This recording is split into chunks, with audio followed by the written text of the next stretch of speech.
Masa? Assalamualaikum. Tak dengar? Datuk. Waalaikumsalam. Assalamualaikum. Waalaikumsalam. Sihat Datuk ah? Alhamdulillah, Marcel lah. Marcel dulu kau Apa berlakon juga Ya, saya berlakon juga dulu. Ha. Okey, tajuk kita. Sorry lah. Sorry kau tunggu lama sebab tadi borak dengan Pablo kan. Pablo lama sangat kan. Ingat dalam 20 minit je. Tapi okey lah. Orang nak dengar cerita dia. Orang stay. Okey, kepada semua yang ada dekat dengan tengah tengok live sekarang. Kau jangan pergi mana-mana. Okey, aku dengan Marcel ni dia dulu ada berkecimpung dengan dunia hiburan juga sikit-sikit. Berlakon, menyanyi, betul lah. Lepas tu kau terbabit dengan dunia gangster, betul tak betul? Betul. Okey. Okey, Marcel berapa umur kau? Saya sekarang umur 34 tahun. Okey. Okey. Boleh kau ceritakan tajuk kita hari ni pendosa ingin ke syurga. Pendosa ingin ke syurga. Okey. Menceritakan tentang saya terlibatnya dalam dunia kongsi gelap lah, kita panggil kongsi gelap. Okey, sebelum tu kau buat apa? Aku dengar kau ada berlakon menyanyi sikit. Betul. Sebelum saya terlibat dalam saya terlibat dulu, tapi selepas tu baru saya berlakon. Saya berlakon masa tu tahun 2009. Saya uji bakat bersama Kak Emma Fatimah di time tu. Saya dipanggil untuk satu slot drama dia tu. Ada cerita-cerita dia lah, ada episod-episod dia kan. Saya terlibat dengan ni lah lakonan tu. Lepas tu baru saya join ke dunia teater. Okey, saya pergi ke dunia teater pada tahun 2009 juga. Masa saya buat teater Masuri dengan Ibu Fazanawi. After that, saya dah suka pula teater ni. Dulu saya buat extra je. Selepas saya buat teater dengan Ibu Fazanawi, saya buat teater dengan gamat musikal di Istana Budaya juga. Okey. Okey, saya buat teater di gamat musikal di Istana Budaya. Jadi saya dapat watak sebagai abang gam lah dalam teater tu. Teater tu teater kanak-kanak, cerita tentang laut, kehidupan laut. Saya dapat watak utama juga. Jadi alhamdulillah lah saya cuba berlakon. Sampai satu hari tu saya dah fed up nak berlakon. Sebab saya tak dapat duit. Duit yang saya berlakon ni tak sebanyak macam orang fikir. Orang fikir macam berlakon dah banyak duit. Tu semua bohong lah. Mungkin macam part saya memang tak ada duit lah. Memang tak ada duit. Kita nak berlakon, transport tak ada dari time tu. Kena naik bas, turun bas, naik motor apa semua kan. Jadi saya fed up dengan dunia lakonan ni sebab ada yang gay lah, apa benda lah, mengarut lah kan. Apa dia? Ada yang gay dalam production, ada yang gay. Macam kalau saya nak dapat job ni, saya kena tidur dengan dia. Macam itulah dulu. Kau ada betul. Ada, betul. Habis kau tidur lah dengan dia? Taklah, saya tak tidur lah. Sebab tu saya rasa macam, ni apa benda ni kan. Rupanya ada yang kotor, ada yang baik. Saya fikir macam, mungkin orang ni macam gini kot. Jadi, saya fed up, saya balik JB. Saya terlibat dalam dunia gangster balik. Saya besarkan saya punya geng, saya hidupkan saya punya geng. Saya pergi Peras Ugut, saya pergi pau sini, pau sana. Saya pergi gaduh sini, gaduh sana. Jadi pada tahun 2015 tu, masa saya tengah buat dosa-dosa ni, saya terlibat lah, macam-macam saya terlibat. Saya jual dadah. Saya jual dadah tapi saya tak isap dadah. Ini buat saya rasa macam kelebihan saya kat tu. Sebab saya buat dadah sebab saya nak cek duit je. That time tu lah. Saya terlibat dalam Peras Ugut. Saya terlibat dalam geng fight. Kejap. Aku punya line ni banyak orang komplain tak apa nak clear. Kejap aku tutup wifi, aku buka balik, aku panggil kau balik, okey? Alright. Line aku, gambar aku tak clear. Kejap. Aku panggil balik tau, kau masuk balik ya. Okey, Marcel. Okey, sepanjang kau jadi gangster ni, kau don't mind ke nak cerita dengan kita orang?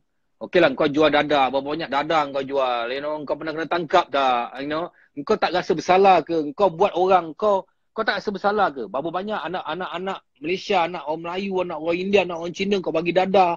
Lepas tu orang yang kau pukul tu macam mana? Kau tak ada rasa bersalah ke? Ni cerita dia macam ni. Okey. Bersalah tu ada bang. Kita ni manusia bang. Kita pun ada rasa simpati kan.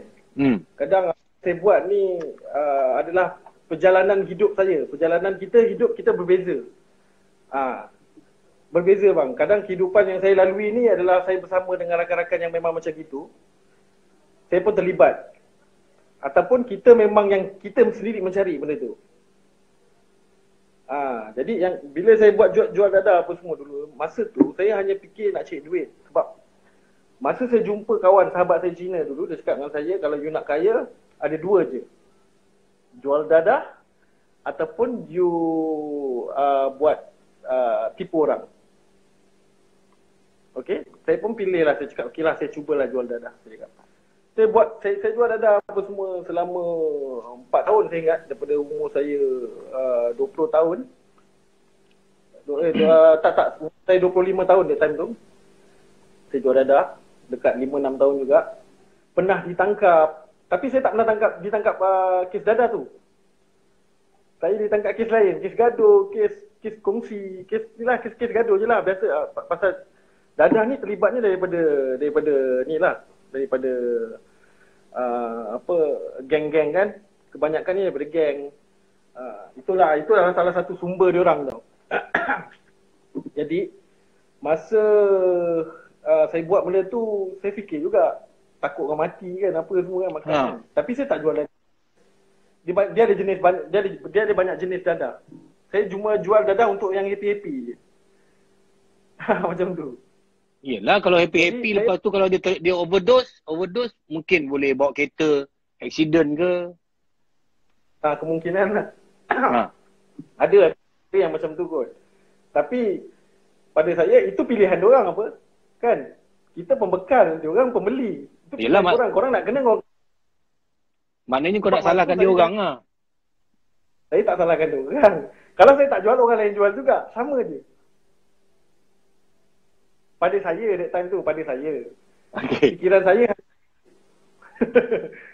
saya hanya duit. Pasal saya fikir, saya nak kaya, saya nak cepat kaya. Saya buat benda tu. Lepas tu saya terlibat dalam, bila kita ada duit, kita terlibat dalam dunia-dunia gangster ni. Gangster ni ada duit. Kalau tak ada duit, bukan gangster bang. Maknanya kau kaya lah. Saya tak kaya. Okey, ni nak jadikan dalam cerita lah. Dia ada cerita ni. Okey, ada cerita lah. Okey. Sampai satu masa tu, bila saya ditangkap, saya dicas macam-macam. Saya dicas saya dicas kes gaduh. Kes gaduh tu Akta 323 lah. Kes Akta Pertubuhan. That time ni baru ni saya nak kena tangkap ujung tahun lepas. Saya ada buat satu jenayah dan di mana saya time tu mabuk. Saya seorang pendosa kan, saya memang hidup life saya mabuk, enjoy, tapi saya tak makan dadah. Tapi saya dah berhenti dah ni. Actually saya dah berhenti dekat 4 tahun lebih dah saya berhenti dah. Sebab saya pun rasa saya tak nak jual lagi that time tu. Saya nak buat bisnes lah kononnya lah. Jadi saya nak berhijrah tu tapi tak boleh. Pasal saya punya sound tu memang benda tu je. Tak boleh. Tapi saya stop juga jual dadah. Tapi saya buat benda lain. Saya buat penyelundupan rokok. Saya jual benda-benda yang melibatkan secret society tu jugalah. Okay. After that, saya mabuk, saya gaduh. Saya gaduh apa semua. Saya mencederakan orang dengan sengaja. Oh. Saya mencederakan orang dengan sengaja, jadi orang tu luka apa semua, muka apa semua, badan semua kan. Jadi saya that time tu diorang cakap nak bergaduh. Ni geng juga. Sebab saya pergi ke satu kelab ni yang di mana kelab ni berdekatan dengan tempat saya juga, tempat pot kita orang. Tempat kita orang punya geng lah kiranya. Di mana dia cakap tu tempat dia. Jadi saya cakap dengan dia orang, okey lah tempat kau lah. Dia cakap ni tempat dia jaga. Dia tolak apa semua. Jadi saya pun mantul lah. Kita dalam keadaan mabuk kan. Kita maki-maki dia apa semua. Jadi saya panggil dia gaduh. Toke tu pula, toke tempat tu panggil saya. Cakap jangan gaduh tempat dia. Takut polis datang apa semua, nanti dia punya kelab kena tutup. Kebanyakan toke-toke kelab tu kenal saya lah. Jadi saya bagi muka toke tu, saya belah. Saya cakap dia tak apa, saya datang dia punya tempat. Saya datang dia punya mana ni? Dia punya tempat perjudian ya, mesin judi lah. Mesin judi tu, saya datang, saya pun pergi baling kerusi, baling meja apa semua kan. Buat kecoh lah. Saya buat kecoh apa semua. Jadi, saya panggil dia keluar. Tempat judi tu, toke tu punya tempat orang, kita panggil PR lah, PR gangster lah. Kita panggil PR gangster. PR gangster tu call. Ni siapa ni kan? You nak kacau kita punya tempat apa semua. Saya cakap dia, gua tak nak kacau lu punya tempat. Sekarang gua nak lu punya orang yang jaga sini punya tempat, panggil dia datang. Saya nak pukul dia that time tu, malam tu. Masa malam yang saya mabuk tu, saya dah gaduh apa semua. Saya nak pukul dia lagi. Jadi malam tu dia tak datang. Dia tak datang. Jadi saya pun belah lah balik rumah. Balik, besoknya saya return balik. Dalam keadaan marah lah. Saya masih mabuk OD lagi lah. Kita panggil mabuk. Masih lagi mabuk dalam keadaan mabuk tu. Saya pun datang balik. Datang balik, saya panggil dia pun keluar. Dia petang besoknya dia keluar. Jadi saya tanya dia apa semua. Saya tak ada cakap banyak. Saya terus pukul. Bila saya pukul tu berdarah lah apa semua lah. Kecoh lah. Polis pun datang apa semua. Malam tu dia cakap dia nak return balik. Saya pun datang. Nak return balik. Tapi saya dapat call. Yang di mana apa polis dah cari saya. Dia dah buat report dah cerita tu. Budak yang kena pukul tu dah buat report. Jadi saya pun lari. Saya lari 17 hari saya lari. Lari saya dah kehabis duit. Dah kehabisan wang lah. Untuk saya nak menampung 17 hari tu. Sebab saya fikir mungkin boleh settle lah. Mungkin boleh settle kot. Kita punya fikiran kan that time tu. Rupanya tak boleh settle. Polis memang nak saya masuk dalam akta, kira dia nak letakkan saya sebagai akta poka. Iaitu di mana saya ditangkap tanpa bicara. Maknanya saya ni boleh dipenjarakan macam tu je. Tanpa saya, tanpa mahkamah ke apa semua, saya boleh dimasukkan macam tu je. Saya tak boleh fight untuk diri saya. Saya tak boleh defend untuk diri saya. Saya tak boleh benda tu. Jadi saya terlalu takut that time tu. Saya takut. Saya nak dipoka tu, saya takut. Saya lari. 17 hari saya lari. Last kali saya ditangkap. Saya ditangkap oleh IPK Johor. Dan mereka tahu saya memang seorang pelakon dan saya seorang rappers yang dalam grup ni lah. Jadi masa saya kena tu, diorang macam memang nak saya sangat tau. Satu JB. Kalau JB tu ada dua JB cik saya bang polis. Saya sampai pening. Saya dah takut. Dalam keadaan tu saya takut. Oh takut pula. Kita hidup takut lah. Penjara tu bang, akta poka ni 5 tahun bang. 5 tahun solid, kita panggil 5 tahun solid. Siapa nak duduk dalam bang 5 tahun solid? Pisang bang kat dalam. Jadi saya ni fikir, saya tak terlalu bahaya untuk diorang tangkap saya, untuk pokakan saya. Saya cuma pukul, bergaduh, pukul. Dan saya pernah lakukan jenayah-jenayah yang lama lah. Jenayah-jenayah lampau yang saya tak pernah lakukan lagi selepas tu lah. Jadi moral of story tu, saya ni minta bantuan lah. Saya minta bantuan kawan-kawan, saya minta sini, saya minta kawan-kawan saya minta bos-bos saya, toki-toki saya semua. Jamin kau? Kata, nak tolong saya. Sebab memerlukan duit yang banyak. Okay. Banyak duit saya habis. Saya habis dekat 60 lebih ribu untuk settlekan benda ni. Saya pasang lawyer. Saya dah kena tangkap ni. Saya dah lepas, saya kena tangkap lagi sekali. Okay. Maknanya saya dah lepas ni dekat lepas habis mahkamah tu, saya keluar. Saya cakap saya dah balik apa semua kan. Okay, sekarang ni Marcel, maknanya kau dah cuci tangan dah ni. Sekarang dah cuci tangan dah. Saya dah cuci tangan. Cuci tangan betul-betul. Kau dah kahwin belum? Sudah bang. Berapa anak? Seorang. Rumah kau ada sebelah tu? Tak ada. Saya dah cuci tangan. Actually benda ni saya dah cuci tangan masa awal-awal selepas habis saya kena settle kes mahkamah saya baru-baru ni. Jadi selepas tu baru saya fikirlah apa yang saya buat ni selama ni, apa semua ni banyak salah. banyak kesilapan. Saya dicas atas pertubuhan tu, saya dicas sebagai ketua geng. Ni lillahi ta'ala bang, saya cerita bang. Ni bukan tipu, bukan apa. Benda ni adalah benar-benar, sangat-sangat benar. Pablo yang Yalah, bagus tolong lah. saya, Pablo yang datang sini tolong saya untuk settlekan keadaan ni, yang terlalu huru-hara hidup saya masa tu. Pablo yang datang, Pablo adalah sahabat saya. Nak settlekan keadaan ni memang tak boleh apa semua. Pablo pergi naik balai, turun balai, naik balai, turun balai naik tandu. Sampailah saya kena tangkap. Pablo suruh saya sedar diri. Saya cakap saya tak nak sedar diri. Sebab kalau saya sedar diri, saya boleh dipoka that time tu. Oh. Jadi saya ambil apa yang saya nak buat. Sebab perbuatan saya tu adalah perbuatan saya tu tak membahayakan masyarakat. Bila orang yang nak dipoka ni adalah orang yang membahayakan masyarakat, membahayakan orang awam. Saya tak bahayakan orang awam kalau saya tak dibahayakan macam tu. Mana boleh kau cakap macam tu? Kau kata kau tak bahayakan orang. Apalah kau tak bahayakan? Kau jual dadah, kau bahayakan orang. Kau pukul orang, kau bahayakan orang. Kau dia anti apa pertubuhan. Jadi maknanya kau sebenarnya membahayakan orang. Itu pandangan pihak polis lah.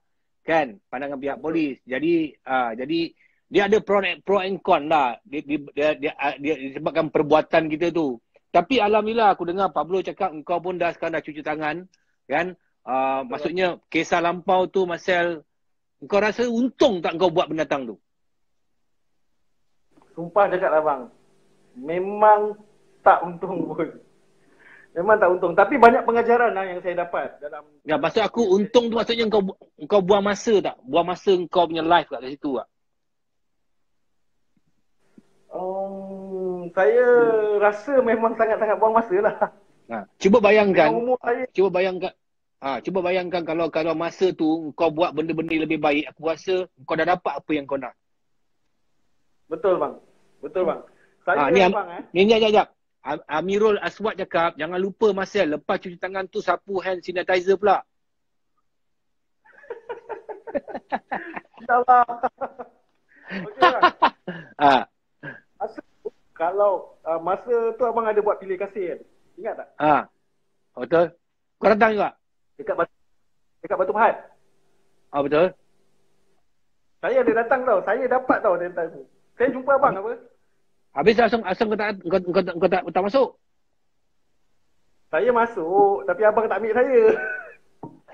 Abang dah interview tapi abang interview saya, abang cakap kat saya, oh sini okey awak boleh berlaku apa semua gini.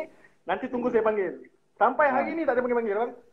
Yalah sebab masa tu masa tu bila dah ramai-ramai duduk pilih nama kau tak ada rezeki lah sebab engkau kan engkau diperlukan oleh orang luar untuk dadah. Dia orang tak boleh siapa nak pergi supply dadah. Kalau kau tak ada dia orang tak disak dadah kan. Jadi maknanya engkau diperlukan kat luar, tak perlukan dalam dunia lakonan. Itu rezeki saya kat sana mungkin. Tapi semua orang itu engkau jual dadah tu bukan rezeki ah. Kau janganlah. Okey, apa pun yang berlaku pada hidup engkau, aku rasa memang banyak pengajaran pada engkau Marcel, dan saya rasa semua orang pun ramai kenal engkau lagi kan. Diorang semua doakan kau yang terbaik, dan apa yang lepas tu lepas. Hari ni kita bercakap pasal pendosa yang ingin ke syurga. Semua orang ada dosa kan, tapi macam saya katakan pada awal tadi, perbuatan kita ni yang Allah nilai yang hari ni bukan yang sebelum ni. Yang penting kita bertaubat kepada Allah Subhanahu Wa Taala. Ya, bertaubat kepada Allah Subhanahu Wa Taala, insya-Allah di penghujung perjalanan kita Allah akan berikan hidayah pada kita untuk lebih hidup lebih baik, untuk kita bertemu dengan Allah. Amin amin ya rabbal alamin. Abang doakan kau terus tabah menghadapi, dan saya rasa semua yang ada kat sini doakan kau supaya kau janganlah pergi buat binatang tu balik, kan? Kau janganlah pergi buat binatang tu balik. Okey? Okay, Marcel. Terima kasih bang. Thank you very much. Thank you very much. Jangan lupa. Saya menjual putu mayam sekarang bang. Okey. Engkau pandai juga engkau promote. Kau putu mayam apa tu? Ini putu mayam pandan bang. Sekarang saya berniaga halal bang. Saya dah tak berniaga dadah sekarang. Saya berniaga putu mayam. Saya berniaga, ini dia akan dapat kelapa dia. Dan punya ni lah, gula Melaka dia. Okey, nak order macam mana? Nak order boleh visit saya punya IG, saya akan update tiap-tiap hari, tapi saya jual di kawasan Johor saja bang. Saya COD di kawasan Johor sekarang. Okey, orang Johor, siapa-siapa nak makan, siapa-siapa yang tak nak tengok Marcel jual dada lagi, kau beli dia punya putu mayam ni. Tapi kau garanti sedap tak? Ya, saya punya putu mayam sangat sedap bang. Okey, alright. Sangat sedap, lembut dan tebal, nampak? Jadi maksudnya cari Marcel Angko Angkong. Angkong, Marcel Angkong. Tattoo maksud dia bang. Oh, tattoo Okey, nanti lain kali kita cerita pasal tattoo kau pula. Tu semua tattoo lah tu. Kau belum tengok tattoo aku lagi. Saya ada, saya malah buka Kan.